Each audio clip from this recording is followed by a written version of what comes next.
नमस्कार। आज की इस वीडियो में हम बात करेंगे एक नई लाइन की, जिसके बारे में कम ही लोग चर्चा करते हैं। इस लाइन का नाम है विया लेसिविया। इसे एडिक्शन लाइन भी कहा जाता है, पॉइजन लाइन भी कहा जाता है और इसे एस्केप लाइन भी कहा जाता है। बहुत सारे नाम इसको दर्शाए गए हैं और ये सभी नाम इसके गुणों को दर्शाते हैं। ये लाइन को अगर हम देखें तो ये लाइन आपको निचले चंद्र की ओर से निकलती हुई दिखाई देगी। वैसे तो इस लाइन के बारे में कहा जाता है कि ये लाइन जो है निचले चंद्रमा से और आपको दिखाई देगी ये जाती हुई शुक्र केतु पर्वत की ओर, यहां की ओर ये लाइन दिखाई देगी। कुछ हाथों में ये लाइन थोड़ी ऊपर से आती है, लेकिन आप देखिएगा कभी भी ये चंद्रमा के ऊपरी हिस्से से नहीं दिखाई देगी। चंद्रमा को यदि हम पूरे चंद्रमा को यहां से पूरे चंद्रमा को यदि दो भागों में बांट दें तो इसका जो निचला भाग है ये वाला, इसी में से आपको ये लाइन निकलती हुई दिखाई देगी, निचले आधे भाग में से। बिल्कुल नीचे के यदि चंद्रमा के भाग की बात की जाए, यदि हम चंद्रमा को तीन भागों में बांट दे तो चंद्रमा का ऊपरी भाग जो है वो सत्व प्रधान होता है, मध्य भाग जो है वो रजस प्रधान होता है और निचला जो भाग है वो तमस प्रधान होता है। तमोगुण की प्रधानता होती है इसमें। अब तमोगुण प्रधानता वाले क्षेत्र में यदि बहुत सारी लाइनें पाई जाएं तो ऐसे व्यक्ति एडिक्ट होता है। आमतौर पर उसे लत जल्दी लगती है, वो किसी भी चीज की होती। अब इसे अगर यहां कोई लाइन दिखाई दे तो ऐसे में मान लीजिए कि आपको एक हाथ में यहां एक लाइन दिखाई दे रही है जो ढीली ढाली सी चलती है, आमतौर पर लहरदार होती है और यहां आकर ये गिर जाती है। ये जीवन रेखा को छू सकती है, जीवन रेखा से मिल सकती है या बिल्कुल नीचे की ओर जीवन रेखा से दूर ही केतु पर्वत पर आकर गिर जाती है। अगर यहां की ओर कोई रेखा दिखाई दे, ये इस रेखा को आमतौर पर एडिक्शन लाइन कहा जाता है। लेकिन ये रेखा जिन हाथों में होती है वो क्या सभी लोग शराबी होते हैं? वास्तव में ऐसा नहीं पाया जाता। ये लोग शराबी तो नहीं होते। तो ऐसी स्थिति में हम इसे एडिक्शन लाइन क्यों कहते हैं? ये आदत की रेखा है, मतलब ऐसे लोगों को आदत पड़ने की संभावना ज्यादा है। लेकिन इसमें मैंने जो बहुत कॉमन बात मैंने देखी है, मैंने क्या देखा है कि ये उन लोगों के हाथ में ज्यादा देखी गई है जिन लोगों को एलर्जी है।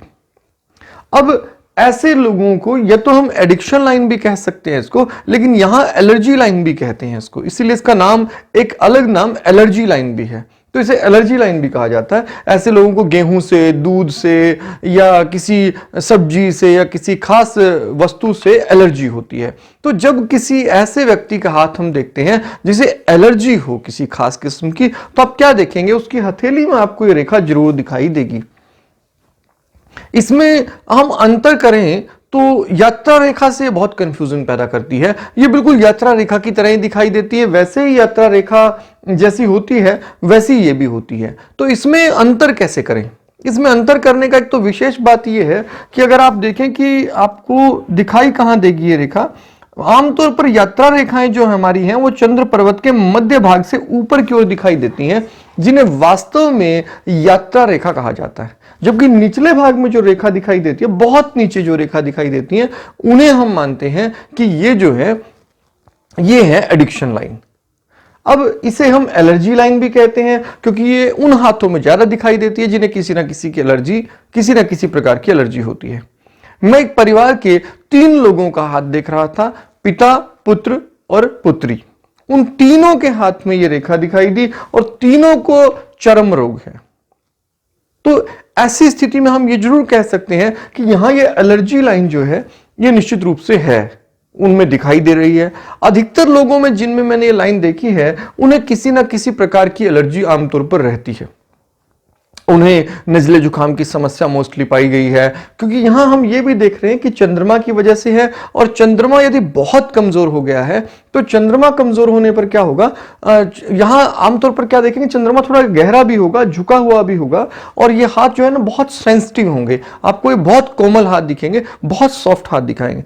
ज्यादा सॉफ्ट हाथों में यदि आपको ये रेखा दिखाई दे तो इसका प्रभाव ज्यादा दिखाई देगा।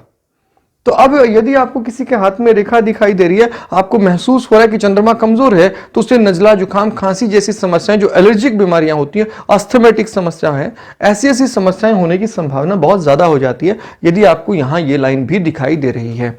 इसे इसीलिए एलर्जी लाइन भी कहा जाता है, क्योंकि ऐसे व्यक्तियों को किसी ना किसी प्रकार की एलर्जी जरूर होती है।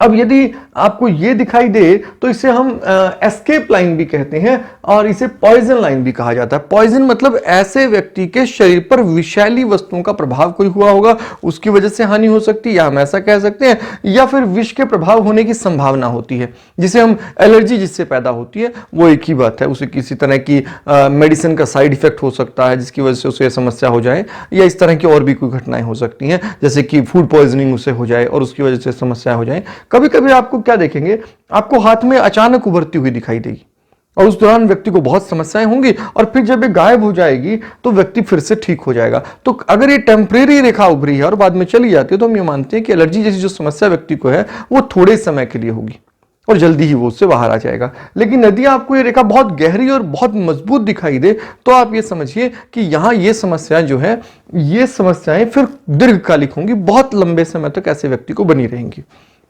अब यदि हम बात करते हैं, यदि ये रेखा आपको यहां की ओर दिखाई दे, कि अंदर की ओर जाती हुई दिखाई दे, तो ऐसे व्यक्ति में एक और समस्या देखें कि ऐसा व्यक्ति में विपरीत लिंगियों के प्रति आकर्षण बहुत ज्यादा होता है, अति कामुक ऐसा व्यक्ति होता है, और उसे सेक्सुअल डिजीज होने की संभावना भी बहुत होती है।